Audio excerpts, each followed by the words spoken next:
Smarterfan.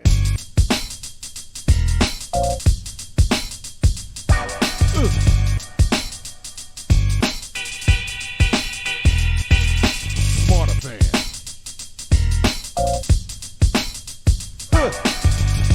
Yeah. Smarterfan. Hey, welcome. Welcome everybody to our first episode of Smarter Fan Podcast. Joe and I have been friends for a long time, and we finally decided instead of talking about sports and all the other stuff we talk about in the office, why not just create a podcast? But Smarter Fan is a little different. It's not just the same old regurgitated stuff you hear talked about on the other podcasts and channels, but we take a different angle, which is we think it's high time that we dig a little deeper into sports, the background, the stories that are not told, the perspectives that are not told, in order to give the fan a broader and greater appreciation for not only the game, but for being a fan. I mean, Mm. it's kind of silly. Joe and I have talked about this all the time that all the sport platforms basically talk about the same thing over and over again. We both confess we're Cowboy fans, and you'll hear Joe do what we call the Dallas highlight: the good, the bad, and the ugly. And you're going to hear a lot of different things. We think you're going to enjoy Smarter Fan podcast and what we're talking about. And at some point, we will have a call in Q&A. But again, this is our first episode, and it's exciting. It's taken a while for us to get here, but we're here. Joe, what do you think? Ah, Anything you were anything to right add? on. No, you're spot on with everything you said. You know, Okay. Okay. All right. Well, let's hey folks, don't take his accommodation. He got when he gets a bone, he gets a bone, and you'll find out. You'll find out. But listen, I want to talk about this Lamar Baltimore Ravens situation. I heard something today, and I said for this guy to say this, and he played in the NFL over 16 years to Mhm. say the problem with Lamar and why he can't seem to get the money is because of the type of offense you have to run with Lamar. And I'm sitting there scratching my head like, you played offensive line, you played in the NFL. What team does not adjust their offense to their quarterback? That's just common sense. I couldn't understand where that came from. It's like Baltimore designed an offense to maximize the gifts and talents of the quarterback. That's what they run.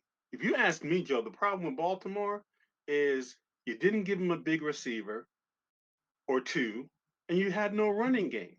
So you Right. made it pretty simple defensively, in my opinion, to stop him, and they still couldn't stop him. The guy's an MVP. They don't give those things out like lollipops at the bodega. But that's No. my opinion. Well, What's, what's I your take? think.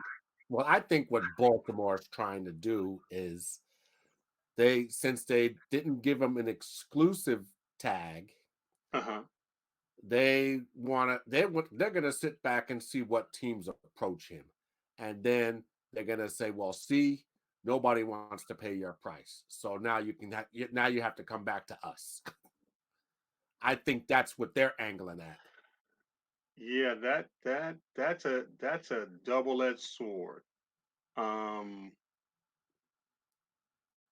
that you know what I liken this like to Kurt Flood back in the day. I know that's before a lot of people, and really Kurt Flood back in the 60s and 70s created free agency, Mm-hmm. which was really about the players being compensated fairly according to the revenue that they're generating. Because Right. prior to that, the owners had a stranglehold. You couldn't go anywhere, you Right. couldn't shop your services anywhere, and pretty much you had to take what they gave you. Yeah. But Kurt If you had Flood, a bad year, you took a pay cut. and you took a pay cut, right? So, you know, every athlete, professional, owes Kurt Flood a tremendous debt because They without do. him taking this to the highest court, the money they're enjoying, the lifestyle they're enjoying, wouldn't be possible without Mr. Flood. And I salute him for what he's done. Yeah, but you know what the Um, sad thing is? That half of these players, they don't even know who he is. yeah, that's always been a bone in my craw when it comes to athletes that you don't Yes. know the history of your game, Mm-hmm. like the real history.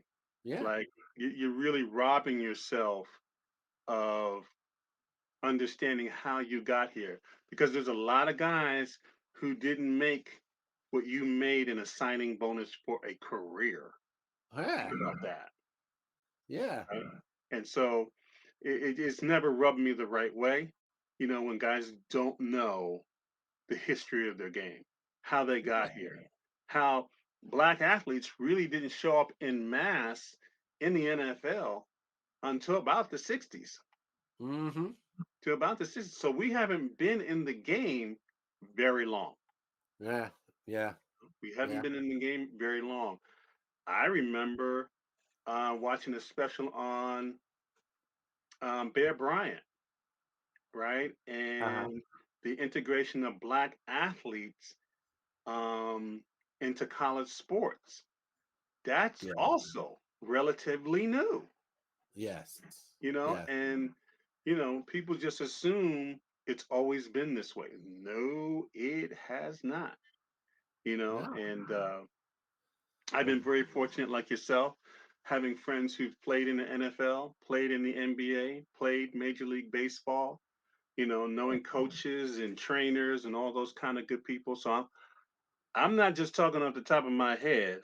I'm talking to people behind the scenes. And that's what we want to share here on the Smarter Fan podcast. Not just opinions, but facts and numbers as well, and stats. So it's a more mm, enjoyable experience. I think fans are being robbed by not knowing the inner workings of the game. yeah. Yeah. I mean, I remember Gail Sayers, he always used to say, how can these players be millionaires and be broke?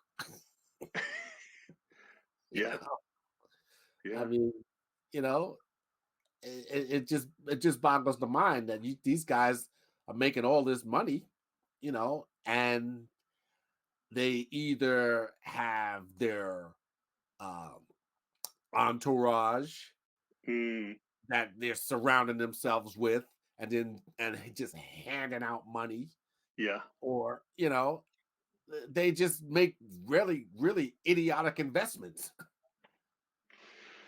you Yeah, know, yeah. and I have a good friend of mine I played high school football with, who was an agent.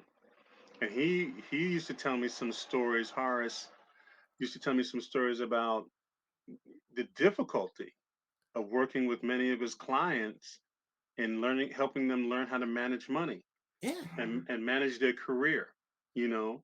And I said, "Wow, Horace, it's really that bad?" He says, "Barry, you have no idea, that one day you got $1.35 in your checking account, and the next day you have 10 million. But yeah, but no yeah, one has taught you, from your family or whatever generally, how do you manage this? Like real basic, not real basic things, but well, you made a sign for 10 million, but it's really 5 million because you got to pay taxes, you know, yeah. and just understanding that, and yeah, you can't take care of everybody, Uh-huh. and you got to try to get to. I remember I used to coach AAU basketball, and we had Hmm. some gentlemen that were, you know, going to the league, Yeah, and I said, there's three things you need to know. And they said, what do you say, coach? There's three things. You need to learn how long you need to increase your value. You need to get to 10 years in the league, mm, and you need to minimize your expenses and your tax liability legally. yeah, So you need a tax expert because the more you keep, the better it is for you, yeah, right? yeah, And the only person you really got to take care of, and you want to be strategic about that, is mama, Mm-hmm. right? Is really Mm-hmm. mama. And humbly, I would say, don't buy her a mansion. Buy her something she can manage and be comfortable in. Yes. Yeah. Then, when you get to the fifth year, upgrade mama. And then you get Mm. to the 10th year, if she wants to move, she probably won't want Right. to, then buy her big house. But Yeah. you got to get 10 years in the league. You know, Yeah. some of those guys came back to me and said, "You shared those things with us, coach, and not even my agent told me those things." I No. said, "What?" They said, "Not even my agent told me those things. They I made think all they're these good promises." percenters. And I said, "And you're paying him? How much you paying him? You need to pay me. I'm Yeah, to those giving are you 10. better advice." Yeah, those are You know, 10%ers. That's all they are, 10%ers. it's That's what I terrible. call them. I'm gonna have to. I'm gonna steal that one from you. I mean, I was like, man, this is really, really, really criminal. You know, You know? because I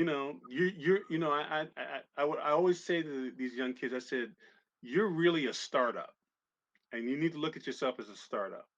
You're having this opportunity for the next 10 years, hopefully, barring injury, barring anything happening, to generate enough wealth to hopefully last you the rest of your life and leave some generational wealth. I also told some Mm. of my partners, my former athletes, that you want to do your best to avoid child support.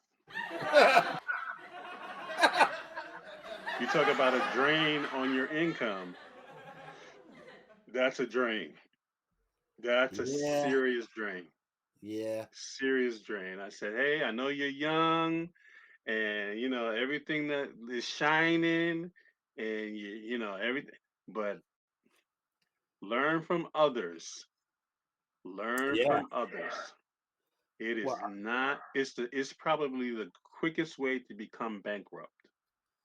how The many kids quickest is way. Marty up to now? About 10 or 12? Yeah, yeah, You know? yeah. That's tough. Yeah. That's tough. They don't get less expensive. They get more expensive the older they get, Exactly. you Exactly. know? You And know? it's And tough. yeah. Hmm.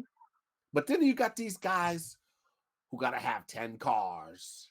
You know, they got to have 5 houses. You know, Yeah, what yeah, are you doing here? You know, yeah, I mean, yeah, I understand, if like a lot of these guys, they came from nothing. So yeah, they never had nothing. yeah. So now they want to get everything all at once. And yeah. You know, And it's sad that someone says you can have it if you plan for it. right, Charles Barkley always talks about how Julius Erving told him, "How many cars do you need? right, How many? You right. know." And Yeah, he said that was probably some of the best financial advice he had ever gotten. Playing in the NBA, and yeah, he still holds on to that and talks about it quite often. And because when you begin to understand the business of sport, you know as I told some of these kids, I said, do you realize you're in an industry that every year a younger, faster, stronger version of you comes out, and hmm, cheaper? yep, And they're like, what, coach? I said, a younger, faster, stronger version of you comes out every year. that's why Zeke is on the outside looking in, Yeah, for now, someone will find use for his services, and but not it at his price. no, I mean, see, you pick up a point. This is one of the things that I talk about, of things you can control and things you can't control. I'm happy for him that he got his money because he earned that money. You know what I mean? Right, But you know, there comes a point, and you and I talked about it all the time. Zeke, you got to have more than an average year for the type of money you're making, hmm, because that money thing swings both ways. I always want an athlete to get as much money, but you also have to understand that if you're not performing at a high level, you can become a bargaining chip yeah, to be traded. Yeah. It work. You got to understand how it works because maybe I can give up Zeke and get some pieces that I'm missing. You know what I'm saying? Because I got a younger Pollard, I got a younger version that can give me what I need to run my offense or Right. defense. So these are the things that happen that many times fans don't understand. Like, why would they trade this? Da, da, da, da? It's because you're trying to position yourself um, to fill spaces that your draft didn't fill, or Mm. people you had slated to fill are not working out. Because Yeah. it's really a guess.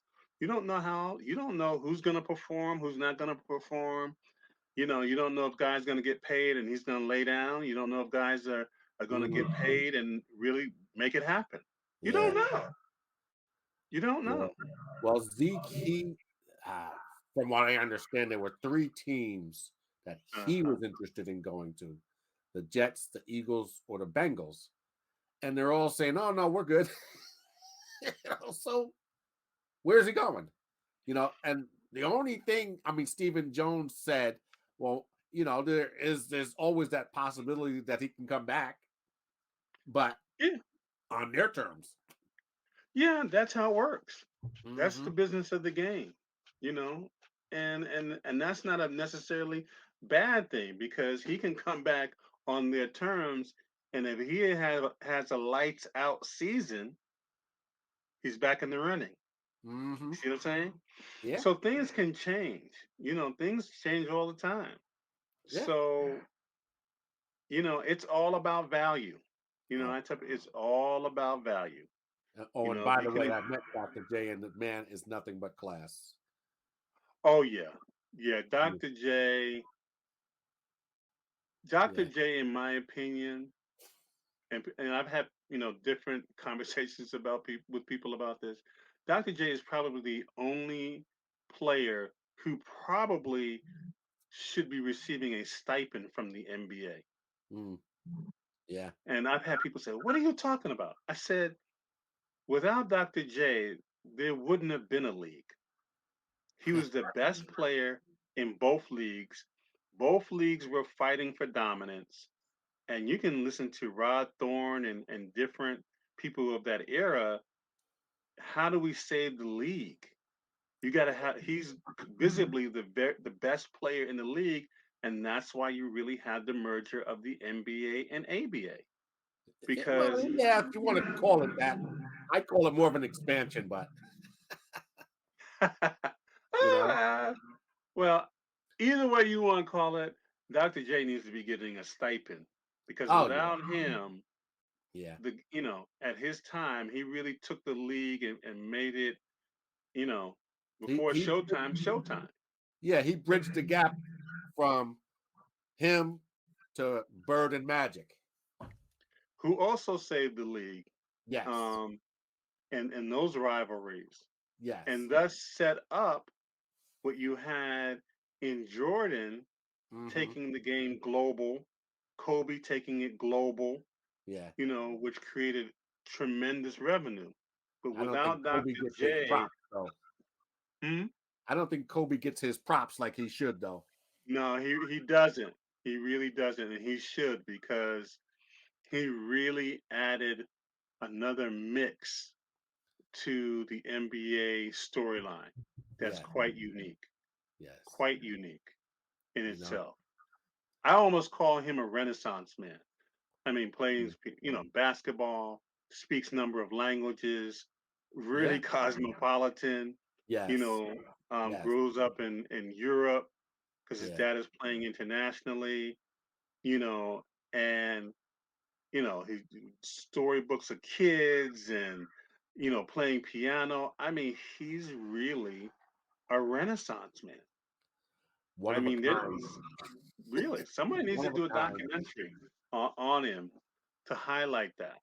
Yes. You know, out of high school, Yeah. out of high school, Yeah. right? Yeah. And it ain't like he went to a backwater franchise. He went to the Lakers, Uh-huh. you know, and Yeah. recruited by probably one of the best players to ever play in Jerry West. Mm-hmm. You know, Yeah. so Yeah. it's an interesting thing. But I want to come back. I want to talk about LSU Mhm. and the whole thing with Iowa from a Yeah. different angle. Okay. And the angle is I am so happy to see what those ladies put on. I mean, Yeah. they really put on a show.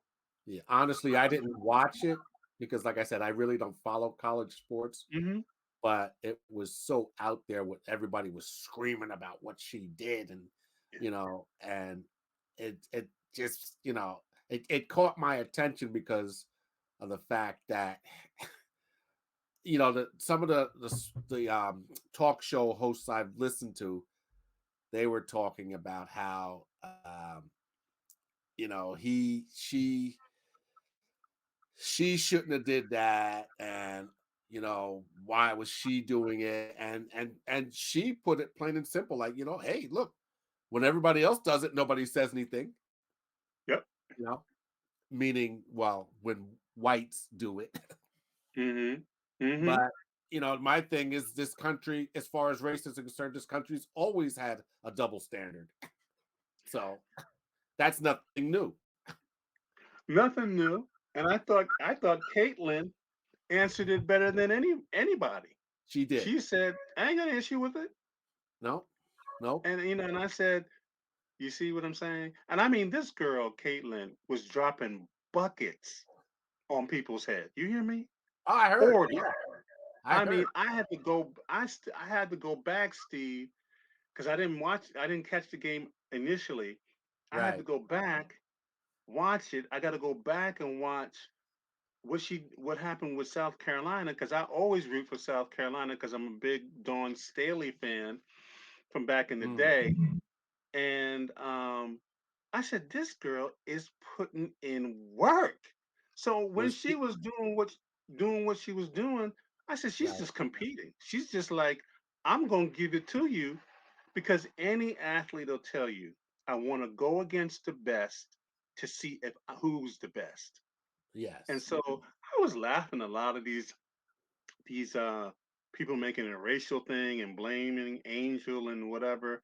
And Right. I was like, they probably couldn't get through an Iowa basketball practice. They talk, so many of these people who are take these strange angles, never played on their team, Right. never competed. That's what comes into competition. If you're the best, you want to go against the best. And if you lose, That's what I give you them credit for. Not yeah, unlike the NBA, but that's another story. But yeah, yeah. Because the storyline is not finished. All things being equal, they could meet again next yeah, year or the year after. Hey, folks, you can expect this and much, much more every Sunday. Thanks for tuning in, and you can make sure you're going to catch us on WSME Radio on Sundays, and we're looking for you because you are a smarter fan. Thanks again. Peace. Smarterfan.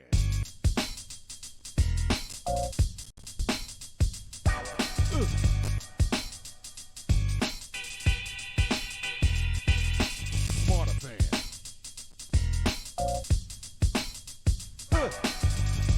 Yeah. Smarterfan.